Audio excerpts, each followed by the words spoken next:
Hello and welcome to video lecture series in political science. Today we are going to discuss chapter 4 titled as Alternative Centers of Power from your textbook Contemporary World Politics. As you know, for understanding we have divided this chapter into 6 parts. In the first part of this chapter we discussed about the difference between Europe and the European Union. We discussed about how the idea of the EU was conceived.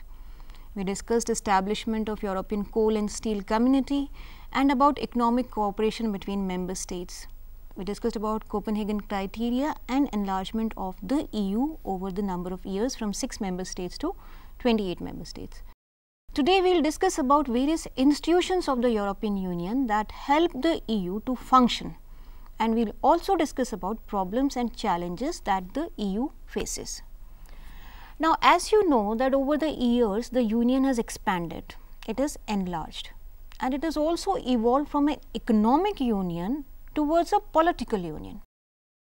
The political dimension of the EU was set in motion with creation of the European Parliament. Since 1979, the European Parliament has been directly elected by the citizens of the EU. Now, you may be wondering who is a citizen of the EU. Any citizen of the member state of the EU is a citizen of the EU itself. So, the Parliament has been directly elected by the citizens of the European Union, with member of the Parliament serving a 5-year term, that is, the Parliament remains in power for 5 years. The number of members per country is set according to the population based proportional system. The higher the population, higher are the number of the parliamentarians or representatives from that member state. Now, according to Article 13 of the Treaty of the European Union, the institutional framework of the EU is composed of 7 important institutions. Remember, the basic structure, the functional structure of EU contains 7 important institutions. What are these institutions? The one is the European Parliament, then there is European Council, then we have the Council of the EU, which is also simply called as the Council rather than Council of the EU. Then we have European Commission, then we have the Court of Justice of the EU, then we have the European Central Bank and the Court of Auditors. Now, these are the 7 main institutions of the EU which help EU to function effectively. Currently, the European Parliament has 766 members, representing all the 28 member states of the EU, and nearly 1/3 of parliamentarians or parliament's members are women. Parliament elects a president who serves for 2.5 years, and this is on the rotation, that is, every year one country represents. In fact, the political shape of the Europe was radically transformed after the fall of Berlin Wall in 1989. What happened with fall of the Berlin Wall? Germany got united, the East and West Germany got united, and the countries of Central and Eastern Europe got liberated from Soviet control. When these countries got liberated from Soviet control, they adopted democratic form of government and free economies. During this time only, the member states of the EEC were also negotiating a new treaty, which was adopted by the European Council at Maastricht in December 1991. By adding intergovernmental cooperation in areas such as foreign policy and internal security to the existing community system, the Maastricht Treaty created the European Union. Now, what do we mean by this?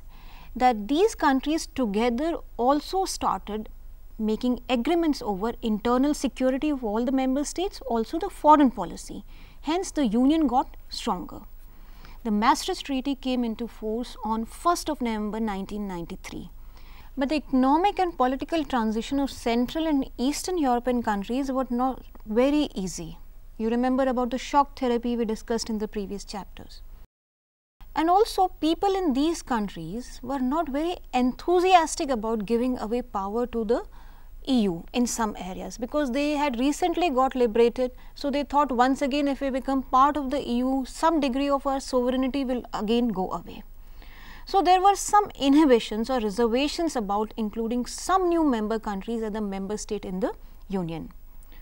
although the attempts to have its own constitution have not been very successful so far. But the EU has its flag, the EU has its anthem, founding date and a currency. We cannot call this anthem as national anthem because there are 28 member states, but EU has an anthem. The European flag is the symbol not only of the EU, but it is also a symbol of Europe's unity and identity in a wider sense. If you look at the flag of the Europe, there is a circle of gold stars. It stands for solidarity and harmony between people of the Europe. It has 12 stars, as the number 12 is traditionally the symbol of perfection, completeness and unity. As you can see, interestingly, when this was adopted, the member states were also 12. However, the number of stars on the flag is fixed at 12 only, and it is not related to the number of member states of the Union, though the circle is a symbol of unity among all the 28 member states. If we talk about the anthem of the EU, the anthem of the EU is called as Ode to Joy.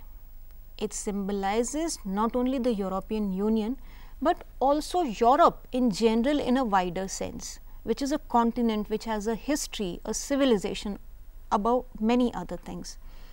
The European anthem is not intended to replace the national anthems of any of the EU member states, but it rather celebrates the value that they share together. If we talk about Europe Day, 9th of May every year is celebrated as Europe Day, and it celebrates peace and unity among the members of the European Union.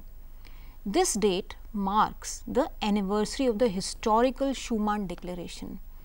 At a speech in Paris in 1950, Robert Schuman, the then French foreign minister, set out his idea for formation of a political cooperation in Europe, which would make war between European nations unthinkable in the future.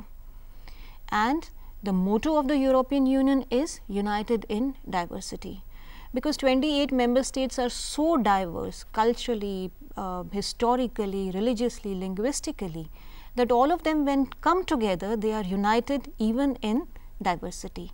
So, United in Diversity is the motto of the European Union, which first came into use in 2000. It signifies how Europeans have come together in the form of the Union and how they are working towards collective peace and prosperity, while at the same time they are enriched by continent's many different cultures, traditions and languages. The EU has also been very successful in establishing common currency and a zone of free movement of people. Now, let us discuss these two things in detail, because having common currency is commendable and a free zone of movement of people. Now, what has happened? The opening up of international borders between EU member states is a very tangible benefit for people in the member states. What happens? This opening up of border allows people to travel freely within the member states without being subject to border controls. This area is called as Schengen area. It includes no police or custom checks at border between most of the EU countries. You do not require visa, or you can travel freely from one state to another state, settle there, work there. But freedom of internal movement has also created some of the problems, and this must go hand in hand with increased controls over the EU's external border. The internal borders have gone away, but the external border need to be further controlled to combat organized crime, terrorism, illegal migration to European countries and trafficking of women, people, children, drugs, etc. Now, coming on to the euro. The euro is a shared currency by 18 of the 28 member states. Not all the member states have adopted euro as a common currency, but 18 of them have done. It came into use for non-cash transactions in 1999, that is not over the counter but electronically, and later for all the payments in 2002, when euro notes and coins were issued by the European Union. As you can see in the picture, a euro can be used anywhere in the Eurozone area. And if we look at the coins, we see one side has a national symbol and on the other side we have a common European map, and this is the common side that you can see in the picture, but the notes, that is the paper currency, does not have a national side. The EU is the largest economy of the world with a combined GDP of $16.073 trillion in 2012. This figure is around 20% share of the global gross domestic product, which is massive, 1/5 of the total GDP of the world. Now, according to some estimates, the EU owns the largest net wealth in the world. It is estimated to be equal to 30% of the 223 trillion global wealth measured in terms of dollar. The European Union is represented as a unified entity in the WTO. In the World Trade Organization, instead of member state, the EU, the 28 member states negotiate together as a unified entity, as a single bloc. It is the largest exporter in the world and the second largest importer. As you can see, the EU covers more than 20% of the total GDP measured in 2013, and which is also showing further breakup of France, UK and Germany. And if we look at this figure, the EU measures 15% of the total global export of goods that happened in 2012 and 25% of global export of services, not the goods, but services in 2012, and which is far more than any of the other power, United States, China and Japan, next three, and in totality the rest of the world. Now, having an economy larger than the United States of America, the EU is more assertive in trade disputes. When you are bigger than somebody, you are more assertive, more powerful, more influential in the matters of dispute. So, the EU is more assertive in trade disputes with the US and China, and it is more influential over its neighbors also, and also in economies in Asia and Africa. The European Union also has diplomatic and a political weight now, because there are 28 member states talking together or pushing forward an agenda together. Hence, they have a greater weight as compared to any other individual member states. Two of the member states of the European Union, France and Britain, are permanent members of the UN Security Council, and several others are non-permanent members. Due to this, the EU has been able to exert greater influence over international affairs and policies.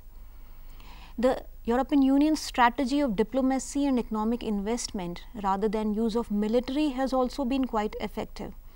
What do we mean by this? That America tends to use military and diplomacy together, whereas the EU is using more of a diplomacy and economic investment rather than use of force in order to achieve its targets. And this is quite effective in its dialogues with China on human rights and on the issues of environmental degradation. All the countries in the European Union have committed to the Kyoto Protocol, that is the protocol which is adopted in order to protect the environment.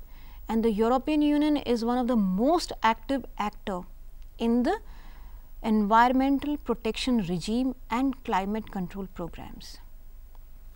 If we come on to military, the European Union does not have one unified military force. Many of the member states of the EU are members of NATO alliance, and at one point of time being member of NATO alliance was seen enough for defense and security purpose. After the Kosovo war in 1999, the European Council agreed that Union must also have the capacity for autonomous action and backed by the credible military force. This means that they must have a small force, small or large, and the means to decide when to use this force and where to use this force, and also the readiness to do this, and in order to respond to international crisis without being influenced by actions of NATO. So, there was a kind of rethink over developing a joint military force. EU forces are deployed now in peacekeeping missions in Africa, Asia and the Balkan region. Two of the member states again are the nuclear states. the EU is also world's second largest source of space and communication technology. As a supranational organization, the EU has been playing a very active role in the global politics and economy. But in the strategic areas like defense policies, foreign policies and international relations, at times the member states of the European Union have bilateral relations with other nations, which often stand in contrast to the idea of the EU or also with one another. Say for example, when Britain supported United States during Iraq invasion, Germany and France opposed it. Although all three of them are member states of the European Union, however, their bilateral relations with the US and compliance with the US policies sometimes stand in opposition to one another being within the same entity. So, what has happened in the recent years, there has been growing skepticism, doubt among people about these policies, about the stand they take and about the unity of the Union as well. After the economic recession in 2007, there has also been a skepticism or doubt about euro. That is, euro may not succeed as a common currency and it may fail. These are some of the apprehensions among people. The United Kingdom, Denmark and Sweden have not become part of the Eurozone and they have not opted for the common currency. So, for example, when you go to UK, you cannot use a euro, you still have to use a British pound. There has also been a deep-seated doubt regarding the integrationist agenda of the EU, that for how long we can and in what extent or to what degree we can integrate. And lately, in the last 5-6 years, EU has also been facing challenges of regional development, because some of the member states are very rich, prosperous and they are developed, but some are in the process of developing, like the Central and Eastern European countries. So, there is a quite asymmetry, mismatch between these people. There is crisis this side, there is tension that side, that how much we can fund the development of these underdeveloped regions. EU is also facing enlargement fatigue, that is, for how long they can keep on integrating more and more members to the Union or bringing more or giving membership to more number of countries. This is called as enlargement fatigue, because there is always and there is a constant struggle for the limited resources that are available with the EU for the development of various regions. Some of the countries in the West, particularly of the EU, like big countries, Germany, France, UK, Netherlands, Spain, they are also facing challenges of the integration of people, that is the migrants, those who are coming to Europe from the other parts of Europe, say from Central and Eastern Europe, lesser developed parts of the Europe, and also from other countries of Asia and Africa. And this has also led to many problems in terms of coming up of friction and conflict between various communities and minorities in everyday life. So, these are a couple of challenges and problems that the European Union is facing.